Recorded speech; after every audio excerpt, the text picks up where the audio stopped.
Hello everyone. तो आज हमारे सामने है क्लास 9 की चैप्टर 6 के कुछ इंपॉर्टेंट थ्योरम। तो पहला थ्योरम है हमारे सामने थ्योरम 6.1। आइए देखते हैं क्या है। If two lines intersect each other, अगर दो लाइनें क्या कर रही हैं, एक दूसरे को इंटरसेक्ट कर रही हैं, ठीक है, तो क्या करना है, then the vertically opposite angles are equal. तो हमें प्रूफ करना है कि जो वर्टिकली अपोजिट एंगल्स होते हैं क्या है, वो इक्वल है। ठीक है, अब देखिए फिगर में क्या, इससे फिगर क्या बनता है, यहाँ फिगर ये बनता है कि यहाँ क्या दिया हुआ, if two line intersect each other. यहाँ देखिए दो लाइनें हैं, line A O B, line A B है और सी डी है, जो कि कहाँ कट कर रही हैं, ओ पर कट कर रही हैं। ठीक है, तो दो लाइनें हैं जो कि एक दूसरे को ओ पर कट कर रही हैं, तो हमें प्रूफ करना है कि वर्टिकली अपोजिट एंगल्स क्या होते हैं, इक्वल होते हैं। तो वर्टिकली अपोजिट एंगल क्या होता है, तो मैंने आपको बताया था कि अगर दो इंटरसेक्टिंग लाइन किसी पॉइंट पर एक दूसरे को इंटरसेक्ट कर रही हैं, ठीक है, अगर दो लाइनें एक दूसरे को किसी पॉइंट पर इंटरसेक्ट कर रही हैं तो उसको उसको क्या बोलते हैं, हम उसको बोलते हैं कि वो दोनों लाइनें इंटरसेक्टिंग लाइन्स हैं।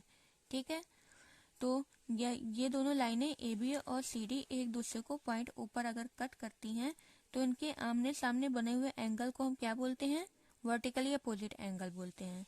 तो मतलब यहाँ कौन सा एंगल हुआ vertically opposite, angle A O D और एंगल बी ओ सी, ये और ये एक पेयर हुआ वर्टिकली अपोजिट का। और दूसरा पेयर एक और बन रहा है, कौन सा, ए ओ सी और बी ओ डी। ठीक है, ये दूसरा पेयर बन रहा है।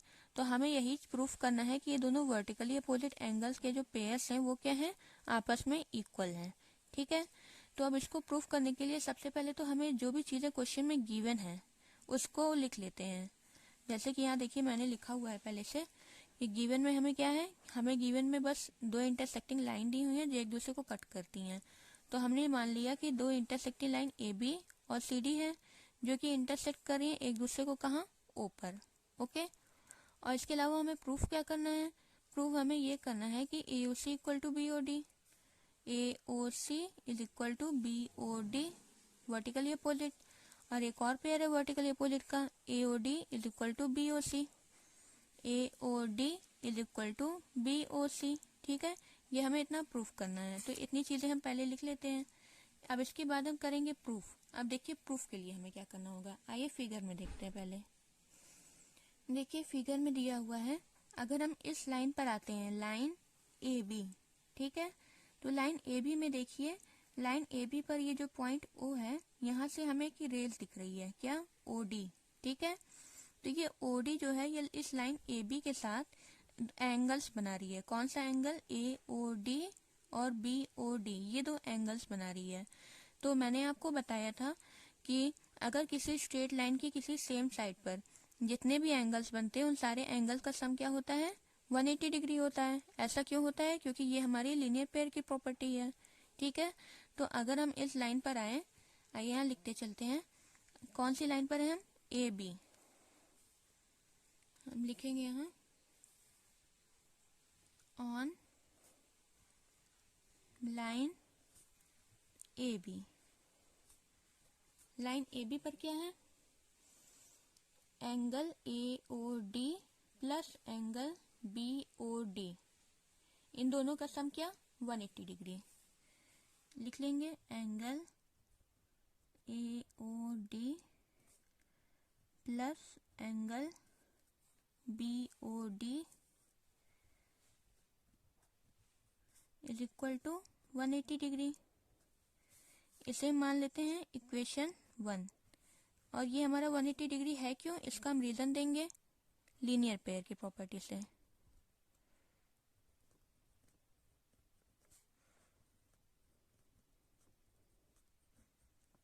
ठीक है, लीनियर पेयर की प्रॉपर्टी से हो गया।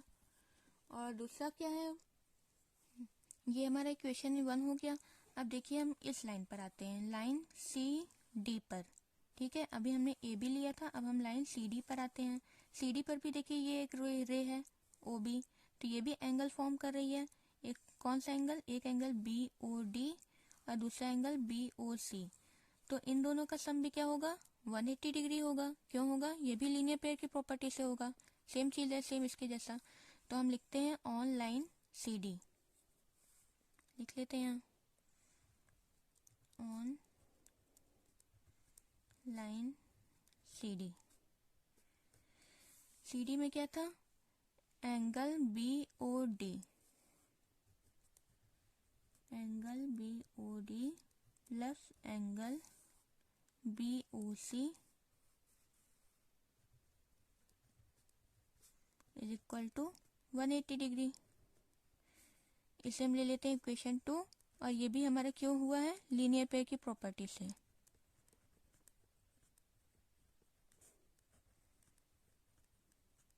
ठीक है। अच्छा, अब देखिए हमें प्रूफ क्या करना था? हमें तो प्रूफ करना था कि वर्टिकली अपोजिट एंगल आपस में इक्वल है। तो हमने इस लाइन से ये दोनों एंगल ले लिया और इस लाइन से ये दोनों एंगल ले लिया। अब देखिए इस लाइन में और इस लाइन में कॉमन कौन सा एंगल है? ये एंगल जो है इस लाइन में भी है और इस लाइन में भी है। ठीक है, तो जैसे देखिए इक्वेशन में, जैसे इक्वेशन हमारी ये फर्स्ट है, ये पहला इक्वेशन भी 180 के इक्वल है, दूसरा इक्वेशन भी 180 के इक्वल है। तो इक्वेशन 1 और इक्वेशन 2 आपस में इक्वल हो सकते हैं, क्योंकि अगर किसी इक्वेशन का लेफ्ट हैंड साइड इक्वल है किसी दो इक्वेशन के, तो उसके राइट हैंड साइड अगर इक्वल है तो लेफ्ट हैंड साइड भी आपस में इक्वल होंगे। चाहे जो भी एक साइड आपस में इक्वल हो किसी दो इक्वेशन के, तो उसके अदर साइड भी इक्वल होते हैं। तो हम यहाँ से लिख सकते हैं फ्रॉम इक्वेशन 1 एंड इक्वेशन 2। यहाँ से क्या हो जाएगा? क्योंकि राइट हैंड साइड आपस में इक्वल है, तो इसलिए लेफ्ट हैंड साइड भी हम आपस में इक्वल लिख सकते हैं। तो क्या हो जाएगा यहाँ से? Angle AOD plus angle BOD is equal to angle BOD plus angle BOC। अच्छा, अब यहाँ से देखिए एक चीज हमें दिख रही है। मैंने आपको बताया था कि इस वाली लाइन पर और इस वाली लाइन पर कॉमन एंगल कौन सा है? ये है। और यहाँ देखिए हमें वो दिख रहा है, BOD यहाँ भी है, BOD यहाँ भी है। BOD देखिए यहाँ प्लस में है, अगर इसको हम उधर ले जाएंगे तो माइनस में हो जाएगा। जब माइनस में हो जाएगा तो प्लस BOD और माइनस BOD दोनों कटकर 0 हो जाएगा। ठीक है, तो इसको हम अगर हम उसको वहां ले ही जाते हैं, देखिए क्या हो जाएगा? BOD अगर वहां ले जाएंगे तो यहाँ बचेगा क्या? AOD। यहाँ पहले जो है उसको लिख लेते हैं, BOD plus angle BOC minus, अभी यहाँ आ रहा है एंगल BOD। अब देखिए सेम एंगल ये प्लस में है, ये एंगल माइनस में है, तो प्लस माइनस माइनस होगा तो ये दोनों क्या हो जाएगा? 0 हो जाएगा। तो इसको हम कट कर देते हैं। तो बचा क्या हमारे पास? Angle AOD is equal to angle BOC। ठीक है, अब देखिए AOD और BOC क्या है? AOD और BOC ये एक पेयर था हमारा वर्टिकल अपोजिट एंगल का, जो कि यहाँ पर प्रूफ हो गया। ठीक है, अभी ये वाला प्रूफ हुआ है, अभी हमें ये वाला प्रूफ करना बाकी है। ठीक है, तो अभी एक हुआ है, इसको हम जरा इस तरह से कर लेते हैं। दूसरा वाला भी सेम इसी प्रोसेस से होगा। अब देखिए पहला वाला हमें जब प्रूफ करना था तो हम AB लाइन पर आए और CD लाइन पर आए, इसे कॉमन ले लिया और जिसकी वजह से क्या हो गया? ये दोनों आपस में इक्वल हो गए। ठीक है, अब हमें दूसरा अगर प्रूफ करना होगा तो हमें क्या करना होगा? देखिए, और अगर दूसरा हम प्रूफ करेंगे तो क्या करेंगे? पहले हमने लिया था AB, अभी भी हम AB ही लाइन ले लेते हैं। इस लाइन AB पर क्या है? ये दोनों जो एंगल है इन दोनों का सम 180 डिग्री है। अभी अभी आपने देखा लीनियर पेयर की प्रॉपर्टी से। तो इसको हम फिर दोबारा लिख लेते हैं। और इसके अलावा लाइन हमने CD जो लिया था इस साइड से लिया था, अब इधर से ना लेकर हम इधर से ले लेते हैं। ठीक है, तो जब इधर से ले लेंगे तो दो एंगल फॉर्म होंगे। कौन कौन से?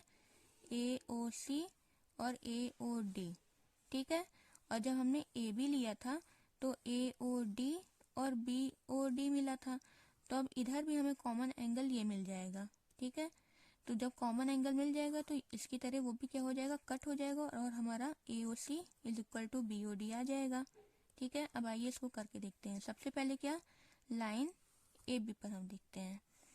तो क्योंकि सेम प्रोसेस दोबारा हो रहा है, पहले हम लिख लेते हैं सिमिलरली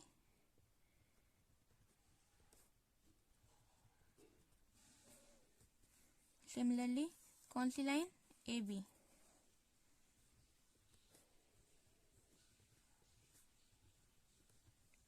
अब AB पर तो वही सेम एंगल है, कौन कौन सा, AOD और BOD। Angle AOD plus angle BOD is equal to 180 degree. Equation इसको 3 ले लेते हैं, और क्यों है ये, लीनियर पेयर की प्रॉपर्टी से।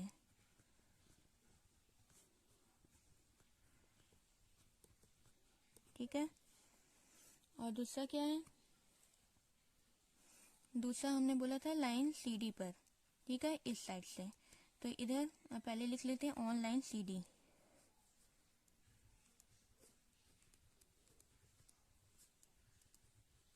CD लाइन पर कौन से एंगल बन रहे हैं, CD लाइन पर AOD और AOC, तो इन दोनों का सम भी क्या 180 डिग्री। लिखते हैं क्या, AOD, angle AOD plus angle AOC is equal to 180 degree. इसे ले लेते हैं इक्वेशन 4, और ये भी क्यों, लीनियर पेयर की प्रॉपर्टी से हुआ है 180 डिग्री हमारा। अब देखिए सेम प्रोसेस जैसे हमने ऊपर किया था, राइट हैंड साइड इक्वल था तो लेफ्ट हैंड साइड भी इक्वल कर दिया। तो यहाँ पे देखिए राइट हैंड साइड इक्वल है तो लेफ्ट हैंड साइड भी हम आपस में इक्वल लिख लेंगे। ठीक है, आइए लिखते हैं,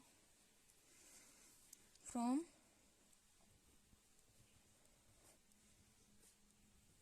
इक्वेशन 3 एंड इक्वेशन 4 क्या मिल गया हमें, राइट हैंड साइड इक्वल है तो लेफ्ट हैंड साइड हम दोनों के आपस में इक्वल कर लेते हैं। क्या है यहाँ पर, angle AOD plus angle BOD is equal to angle AOD plus angle AOC। ठीक है, अब यहाँ भी देखिए कुछ कॉमन हमें मिल रहा था। देखिए यहाँ AOD है और AOD है, तो AOD यहाँ प्लस में है तो उधर हम लाते हैं माइनस में हो जाएगा, तो यहाँ बच क्या जाएगा, BOD यहीं रहने देते हैं। यहाँ जो पहले है उसको वही वैसे ही लिखते हैं। ठीक है, अब ये जो है यहाँ से यहाँ आ रहा है तो यहाँ ये प्लस में है, इधर माइनस में हो जाएगा, माइनस एंगल AOD। अब देखिए ये प्लस में है और ये माइनस में है, सेम एंगल है तो दोनों क्या हो जाएगा, 0 हो जाएगा। तो बचा क्या, अब angle BOD is equal to angle AOC। देखिए क्या ये दूसरा पेयर है लीनियर पेयर का, BOD AOC। ठीक है, तो ये दूसरा पेयर भी हमारा क्या हो गया, वर्टिकल अपोजिट का इक्वल हो गया, और यही हमें प्रूफ करना था।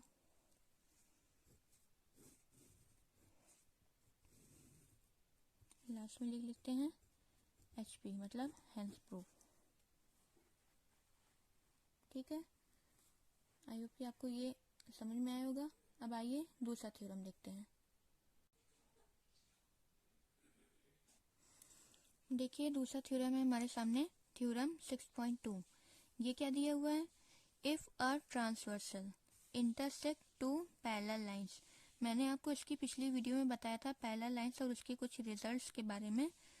तो उसमें बताया था कि अगर दो पैरेलल लाइन हो, जैसे मान लीजिए फिगर में दिया हुआ दो पैरेलल लाइन है AB और CD, और ट्रांसवर्सल क्या होती है, जो पैरेलल लाइंस को कट करती है उसको, उस लाइन को बोलते हैं ट्रांसवर्सल। तो यहाँ कौन कट कर रहा है, PQ। ठीक है, तो दो पैरेलल लाइंस है AB और CD, उसका ट्रांसवर्सल है PQ। ठीक है, तो आगे क्या दिया हुआ है, then each pair of alternate interior angles are equal. हमें प्रूफ करना है कि each pair of alternate interior angle वो क्या है, आपस में इक्वल है। तो मैंने आपको इसकी पिछली वीडियो में ये भी बताया था कि अगर दो पैरेलल लाइन हो, उनका एक ट्रांसवर्सल हो, तो पैरेलल लाइन और ट्रांसवर्सल के बीच बहुत सारे एंगल फॉर्म होते हैं। उसी में से एक क्या है, अल्टरनेट इंटीरियर, और इसी को हमें इक्वल प्रूफ करके दिखाना है। तो अल्टरनेट इंटीरियर क्या होते हैं, अल्टरनेट मतलब देखिए उल्टा होता है, और इंटीरियर मतलब अंदर की तरफ। तो देखिए अंदर की तरफ ये है, अंदर में ये रीजन हमारा आ जाएगा, तो इसमें से अल्टरनेट इंटीरियर कौन से एंगल हो जाएंगे, ये और ये, ठीक है। और दूसरा पेयर कौन सा हो जाएगा अल्टरनेट का, ये और ये। तो हमें इसी को इक्वल दिखाना है। पहला तो ये है, ये वाला और ये वाला, और दूसरा कौन है, ये वाला और ये वाला। इसी को हमें क्या करना है, इक्वल प्रूफ करके दिखाना है। इसको इस तरह से कर लेते हैं, हाँ ठीक है। अब देखिए सबसे पहले हम गिवन लिख लेते हैं। गिवन में हमारा क्या दिया हुआ था कि if a transversal intersect two parallel lines, मतलब हमें पैरेलल लाइंस और ट्रांसवर्सल दिया हुआ है। तो हमने मान लिया कि ए बी और सी डी दो पैरेलल लाइंस हैं और उसका ट्रांसवर्सल क्या है, पी क्यू है। तो इसी चीज को हमने यहाँ लिख लिया, A B parallel to C D and P Q intersect at R and S, ठीक है। ए बी और सी डी क्या है, जो पैरेलल लाइंस है, और पी क्यू उसको इंटरसेक्ट कर रही है। कहाँ कहाँ इंटरसेक्ट कर रही है, आर पर और एस पर, ठीक है। इतना हमारा गिवन है। हमें प्रूफ क्या करना है कि each pair of alternate interior angles are equal. तो इसमें अल्टरनेट इंटीरियर के कितने पेयर बनते हैं, दो पेयर बनते हैं। एक तो बनता है, यहाँ पर बन रहा है ए आर एस, और ये किसके, इसका अल्टरनेट कौन होगा, डी एस आर। तो A R S equal to D S R, A R S is equal to D S R, ये हमें प्रूफ करना है। और दूसरा पेयर क्या है, B R S is equal to C S R, ठीक। तो B R S is equal to C S R, ये हमें प्रूफ करना है, ठीक है। अब देखिए हम इसको प्रूफ कैसे करेंगे। देखिए सबसे पहले जो हमें दिया हुआ उसको यहाँ पे लिखते हैं। क्या दिया हुआ कि A B parallel to C D, लिखते हैं A B parallel to C D. अगर ए बी पैरेलल है सी डी के और ट्रांसवर्सल भी हमारा, तो कुछ एंगल फॉर्म हो रहा है। तो मैंने आपको एक करस्पॉन्डिंग एंगल के बारे में बताया था। करस्पॉन्डिंग एंगल क्या होता है, जो कि सेम फेस में होते हैं। तो जैसे अगर यहाँ पर हम देखें ए बी और सी डी लाइन पर, तो ये एक एंगल है ए आर एस और दूसरा एंगल है सी एस क्यू, ये वाला, ठीक। ए आर एस और सी एस क्यू, ये देखिए दोनों क्या है, सेम फेज में है। तो इन दोनों एंगल क्या होते हैं, आपस में इक्वल होते हैं। और क्यों होते हैं, क्योंकि ये करस्पॉन्डिंग एंगल है, ठीक है। तो हम लिखते हैं ये since A B parallel to C D, therefore angle A R S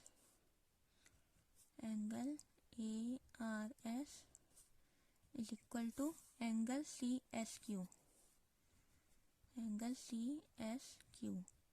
ठीक है। चाहे इसको हम इक्वेशन 1 ले लेते हैं, और ये क्यों है इसका रीजन हम देते हैं। क्यों है, ये इक्वल करस्पॉन्डिंग एंगल है इसलिए,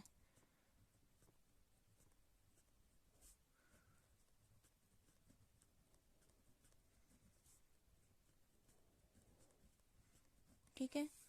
अच्छा देखिए ए आर एस और सी एस क्यू तो हो गया, ए आर एस और सी एस क्यू। अच्छा अब एक और चीज देखिए, अगर ये सी डी और पी क्यू को हम देखें, तो ये दोनों क्या है, इंटरसेक्टिंग लाइन हमें दिख रही हैं और पॉइंट एस पर कट कर रही हैं। तो अगर दो इंटरसेक्टिंग लाइन किसी पॉइंट पर कट करती हैं, तो उनके अपोजिट दो एंगल बनते हैं, जिनको क्या बोलते हैं, वर्टिकली अपोजिट। तो यहाँ पे सी एस क्यू और डी एस आर, ये दोनों आपस में इक्वल होंगे, क्योंकि ये क्या है, वर्टिकली अपोजिट एंगल है। तो इसको हम लिखते हैं angle C S Q is equal to angle D S R, and angle C S Q is equal to angle D S R. ये इक्वेशन 2 है। और ये क्यों है आपस में इक्वल, वर्टिकली अपोजिट, इसका भी रीजन, सबका रीजन जरूर देंगे। Vertically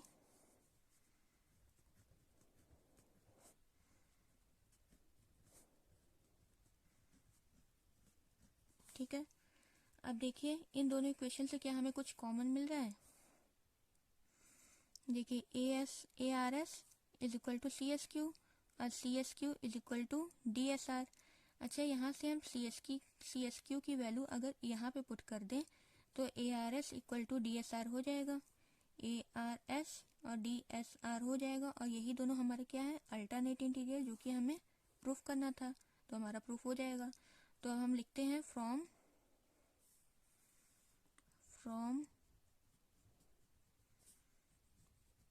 equation 1 and equation 2। यहाँ से हमें क्या मिला? अब देखिए यहाँ से हमें मिला A R S equal to C S Q है, तो ये भी सी एस क्यू है। सी एस क्यू की वैल्यू यहाँ पे डी एस आर है, तो यहाँ पर हम सी एस क्यू की जगह डी एस आर लिख सकते हैं। ठीक है, तो हम लिखेंगे angle A R S is equal to, क्या हो जाएगा, ये दोनों आपस में इक्वल है तो ये हो जाएगा एंगल डी एस आर। ठीक है, ये चीज़ हमें एक चीज़ ये जो प्रूफ करना था वो हो गया। इसको जरा हम बॉक्स में कर लेते हैं।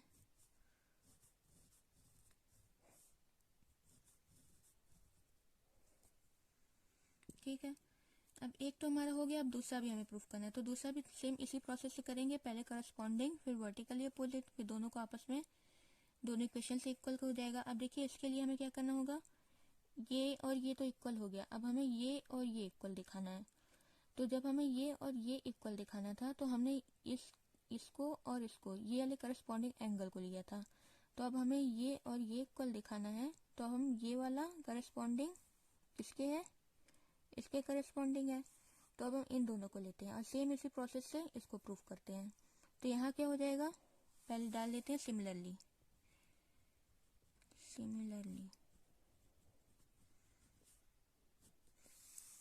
सिमिलरली क्या है, angle B R S is equal to angle D S Q.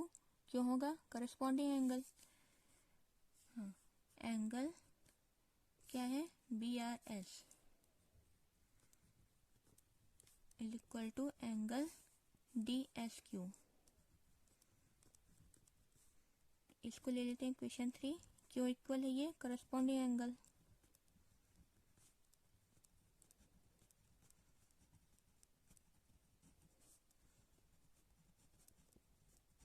ठीक, और देखिए हमने फिर क्या किया था, वर्टिकली अपोजिट, ये करस्पॉन्डिंग हो गया। इसके वर्टिकली अपोजिट कौन सा है, क्योंकि सी डी एक लाइन है और पी क्यू है, दोनों इंटरसेक्टिंग लाइन है, एस पर कट करती है, तो आमने सामने बना हुआ एंगल वर्टिकली अपोजिट होता है। तो डी एस क्यू इक्वल होगा सी एस आर के। लिख लेते हैं, and angle D S Q is equal to angle C S R. ये हो जाएगा इक्वेशन 4, और ये क्यों होगा आपस में इक्वल, वर्टिकली अपोजिट।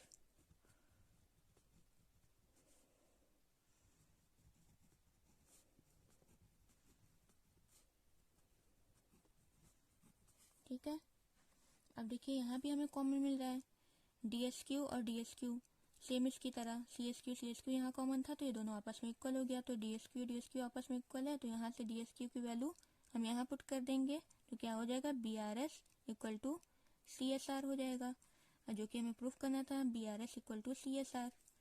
तो फिर लिखेंगे